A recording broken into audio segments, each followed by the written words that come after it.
Main verb English to Bangla. You need to learn English. তোমার ইংরেজি শেখার প্রয়োজন। বাক্যে ব্যবহৃত নিড ভার্বের ফর্মগুলো দেখে নেই। নিড অর্থ প্রয়োজন, প্রেজেন্ট টেন্স বা ভার্ব 1। নিডেড পাস্ট টেন্স বা ভার্ব 2। নিডেড পাস্ট পার্টিসিপেল বা ভার্ব 3। লার্ন ভার্বের ফর্মগুলো দেখে নেই। লার্ন অর্থ শেখা, প্রেজেন্ট টেন্স বা ভার্ব 1। লার্নড পাস্ট টেন্স বা ভার্ব 2।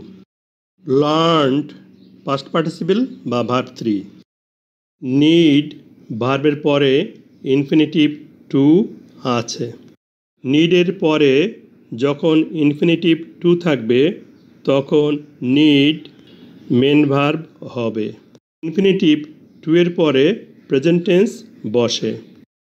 ইনফিনিটিভ টু এর পরে প্রেজেন্ট টেন্স লার্ন বসেছে।